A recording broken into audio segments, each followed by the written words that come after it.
नमस्कार, ANN में आपका स्वागत है। आज हम आपके सामने बहुत ही महत्वपूर्ण जानकारी लेकर आए हैं। अगर आप बीमार रहते हैं और आपके शरीर में कहीं भी दर्द है, तो ये खबर आपके लिए है। इस खबर को पूरी देखिए। आज है अंतर्राष्ट्रीय फिजियोथेरेपी दिवस। 8 सितंबर को फिजियोथेरेपी डे मनाया जाता है। 8 सितंबर 1996 से यह दिन world confederation for physical therapy के द्वारा हर साल अंतर्राष्ट्रीय स्तर पर मनाया जाता है।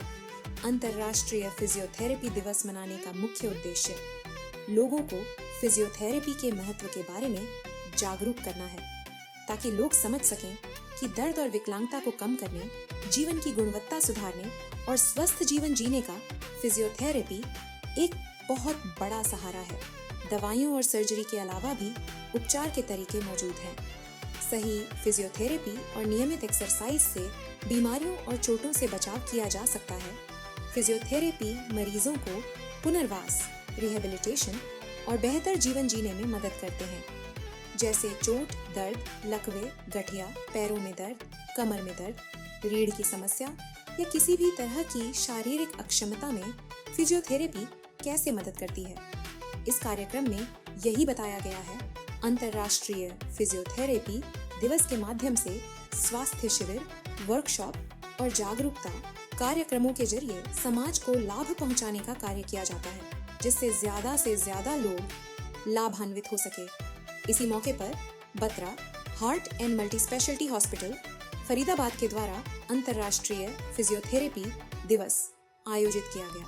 इस मौके पर हॉस्पिटल के PRO बीरेंद्र गाउड के द्वारा विशेष वर्कशॉप का आयोजन किया गया, जिसमें head of the department doctor Aditya Kumar के नेतृत्व में उनकी पूरी team doctor K Dua, doctor Swami, doctor Harsh Singh, ma'am Gayatri, doctor Neha, doctor Shobhit, doctor Tariq, doctor Kumkum, doctor Muzammil और डॉक्टर रागिनी ने इस कार्यक्रम में भाग लिया और बताया कि फिजियोथेरेपी के द्वारा किस तरह अपने आप को सही फिजियोथेरेपी और नियमित एक्सरसाइज से बीमारियों और चोटों से बचाव किया जा सकता है। डॉक्टर रागिनी ने फिजियोथेरेपी की खासियत बताते हुए कुछ खास लाइनें भी बोली।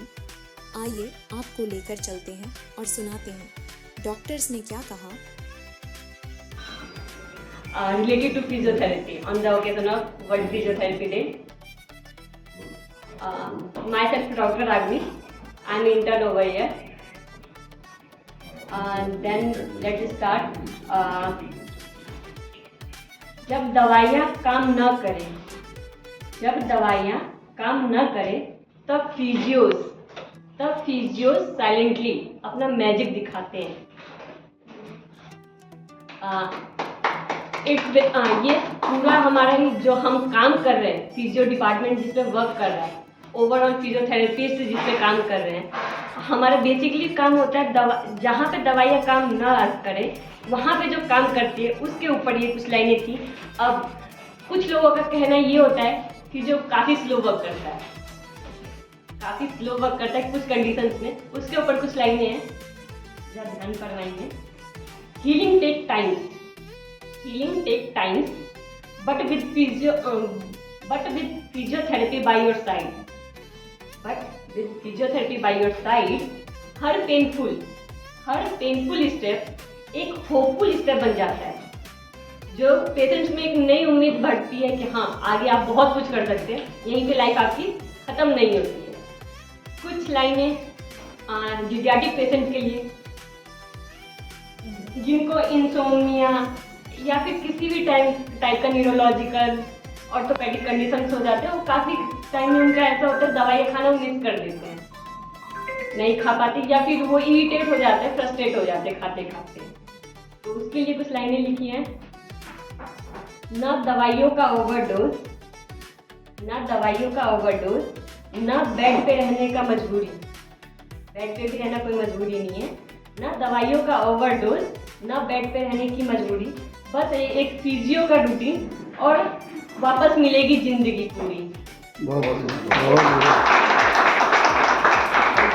One last for paediatric patients, जो हमारी स्पेशल चाइल्ड्स होते हैं, उनके लिए हर स्टेप फर्स्ट स्टेप रखना ही बहुत बड़ी बात होती है, उनके लिए बहुत बड़ी अचीवमेंट होती है कि वो खड़ा हो पाते हैं।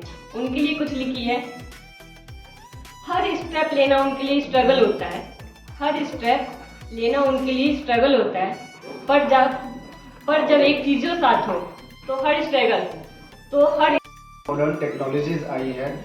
इसमें सबसे पहला क्लास 4 लेज़र है जो पेन रिलीफ करने में सहायक है जी। दूसरा एक soft extra corporeal soft wave therapy होता है जी। इसके अलावा रियलिटी वर्चुअल थेरेपी भी है जी। साथ ही साथ जैसा कि डॉक्टर साहब ने बताया न्यूरोमस्कुलर इलेक्ट्रिकल नर्व स्टिमुलेशन, ये बहुत सहायक है। जो पेशेंट पैरालाइज हो जाते हैं उसके मसल को रीजनरेट करने के लिए बहुत इफेक्टिव है ये। इसके अलावा और आयंटोफोरेसिस, जिसमें हम आइंस के थ्रू पेशेंट का ट्रीटमेंट करते हैं, जैसे जिंक आइंस होता है, कॉपर आइंस होता है, आइंस के थ्रू ट्रीटमेंट हम लोग करते हैं।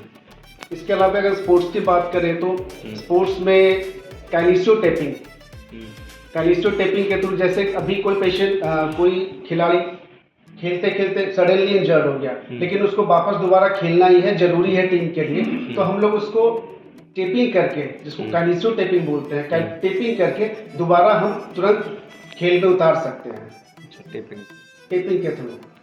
इसके अलावा हाइड्रोथेरेपी, वैसे ये इनका सबका क्या कॉस्ट पड़ता होगा अगर ये जो लेते हैं, अगर एक ठीक ठाक से हॉस्पिटल से ली जाए तो? देखिए, अगर बड़े सेटअप में आप जाते हैं, बड़े हॉस्पिटल में, तो दे आर चार्जिंग 1000 2000 ऐसे चार्ज करते हैं, लेकिन हमने अपने हॉस्पिटल में बहुत अफोर्डेबल रेट में इसको कर रखा है जी। आसपास कोई भी बड़ा हॉस्पिटल इतने कम रेट्स में नहीं करता है, हमने बहुत अफोर्डेबल रेट्स में इसका इलाज किया है। और मैं यही कोशिश करता हूँ कि मैं वर्ल्ड क्लास ट्रीटमेंट दूँ पेशेंट्स को, यानी कि बिल्कुल कम रेट में वर्ल्ड क्लास ट्रीटमेंट यहाँ पे मिल जाएगा। मेरा खुद का 15-16 साल का एक्सपीरियंस है, मैंने भी बहुत काफ़ी जगहों पे काम किया है, तो मैंने अब तक यही किया है।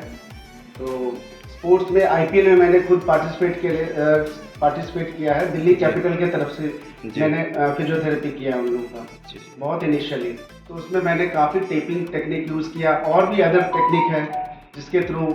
डॉक्टर साहब, जैसे देखा जाए कि डिस्क की प्रॉब्लम जो स्पाइनल का सबसे ज़्यादा मैक्सिमम लोगों में डिस्क की प्रॉब्लम होती है, तो वो कौन सी थेरेपी लें और उसका कितना मतलब चार्जेस होगा अगर वो? देखिए, अगर डिस्क का बैक पेन की बात करते हैं, डिस्क से रिलेटेड प्रॉब्लम की बात करते हैं, तो 100 में से 90% जो पेशेंट्स होता है उसको डिस्क का जो प्रॉब्लम होता है वो मस्कुलर ही होता है। 10% केसेस में डिस्क इन्वॉल्व होता है, या डिस्क अपनी जगह से हिल जाता है या शिफ्ट कर जाता है, जिसके कारण से वहां से जो नर्व्स क्रॉस करता है वो उसमें दबाव आ जाता है।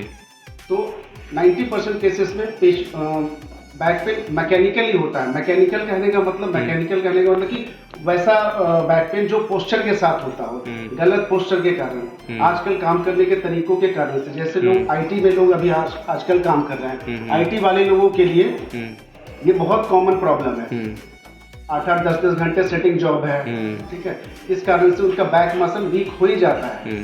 तो 90% केसेस में मस्कुलर होता है, जिसको मैकेनिकल लो बैक पेन बोलते हैं। उसको हम लोग 5, 6, 7 या मैक्सिमम 10 दिन का थेरेपी से वो आराम मिल जाता है उनको जी। ठीक है, इसकी कॉस्टिंग की बात करें तो अलग अलग जगह पे अलग अलग कॉस्टिंग है। हम लोगों ने 400 से 500 रुपये में इसका ट्रीटमेंट किया है एक सेशन। तो अगर हम 5-6 सेशन भी करते हैं तो 2-2,5-3 हज़ार रुपये में पेशेंट ठीक होकर चला जाता है। लेकिन 90% केसेस की मैं बात करूँ, अगर उसमें डिस्क इन्वॉल्व है तो वो पेशेंट को टाइम लग जाता है ठीक होने में, 1.5 से 2 महीने या उससे भी कभी कभी ज़्यादा। क्या वो परमानेंट पेन रिलीव हो जाता है? अगर पेशेंट आफ्टर फिजियोथेरेपी प्रॉपर ढंग से एक्सरसाइज करे, प्रॉपर ढंग से पोस्चर मेंटेन करे, तो वो ठीक रहता है। मतलब इस तरीके के पेशेंट्स को जिसका लॉन्ग आवर सिटिंग है, तो डेली या कम से कम वीक में 3 दिन एक्सरसाइजेस करना ही चाहिए। और पोस्चर मेंटेनेंस बहुत इंपॉर्टेंट है, पोस्चर मेंटेन करेंगे तो पेशेंट ठीक रहता है। डॉक्टर, ये जो सर्वाइकल आजकल ज़्यादा महिलाओं में पुरुषों में देखा जा रहा है, क्या इसके लिए भी है? बिल्कुल है। सर्वाइकल स्पॉन्डिलाइटिस का आइडियल ट्रीटमेंट ही फिजियोथेरेपी है। दवाई का बहुत ज़्यादा रोल नहीं है, दवाई खाएंगे थोड़ी देर आराम रहेगा फिर वही हाल हो जाएगा, तो उसके लिए हम लोग फिजियोथेरेपी करते हैं।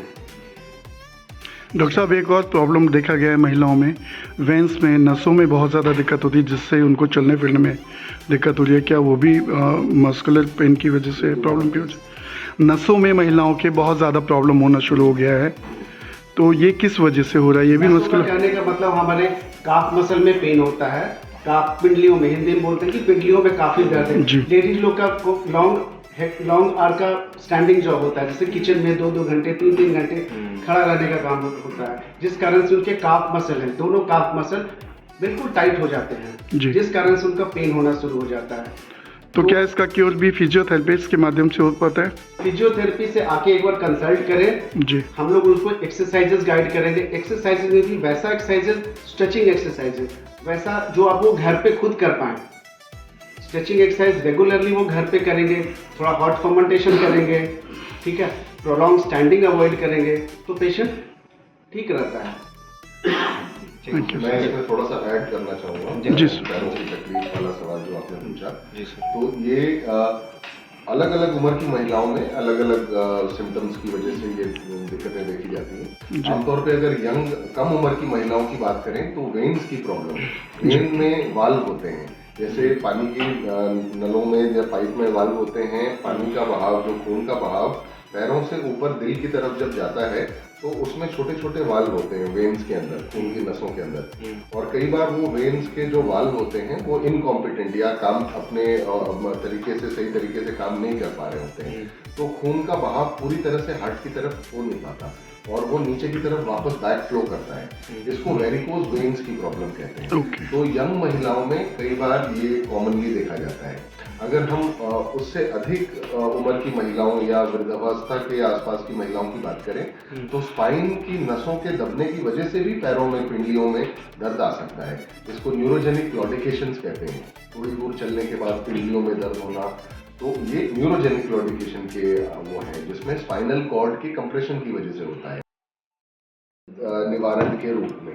तो आजकल जैसे हमारे डॉक्टर आदित्य साहब ने अभी आप लोगों को अवगत कराया था कि फिजियोथेरेपी में बहुत सी ऐसी मोडालिटीज, नए इन्वेंशंस और नई मोडालिटीज आ गई हैं जिनके द्वारा पेन रिलीफ कराने में फिजियोथेरेपी का बहुत बड़ा रोल है, जिसमें हम अलग विभिन्न प्रकार के उपकरणों का इस्तेमाल करते हैं, जैसे transcutaneous nerve stimulation, इंटरफेरेंशियल therapy, ultrasonic therapy, infrared therapy, hot PACS या हीट स्टिमुलेशन वगैरह, लेजर थेरेपी जो नई आई है, अल्ट्रासोनिक वाइब्रेशंस आ गई हैं।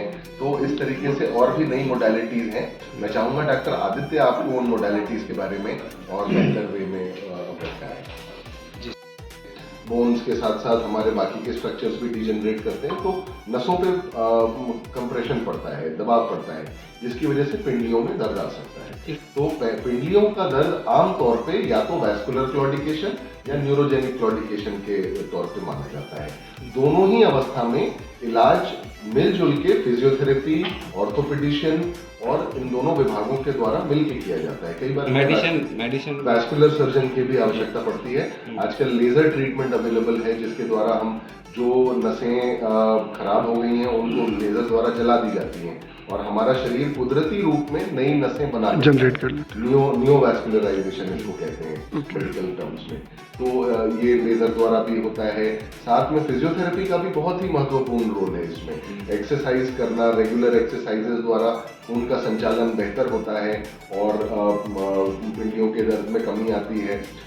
नसों के दबाव की वजह से जो होने वाला दर्द वृद्धावस्था में आमतौर पे होता है, उसमें भी अगर फिजियोथेरेपी दी जाए तो फिजियोथेरेपी और ट्रीटमेंट, ऑर्थोपेडिक ट्रीटमेंट दोनों कंबाइन करें, मिला करके करें तो बेहतर परिणाम निकल के बाहर आता है। तो आमतौर पे ये कह लें कि सारे ही विभाग मेडिकल लाइन में आपस में जुड़े हुए हैं। कोई एक विभाग की सफलता अकेले कामयाबी हासिल नहीं कर सकती। फिजियोथेरेपी, ऑर्थोपेडिक डिपार्टमेंट हो या और भी विभिन्न डिपार्टमेंट मिलकर जब काम करते हैं तो बेहतर उपचार हमारे सामने समक्ष नजर आता है। ANN मीडिया से राम मिलन मौर्य की रिपोर्ट।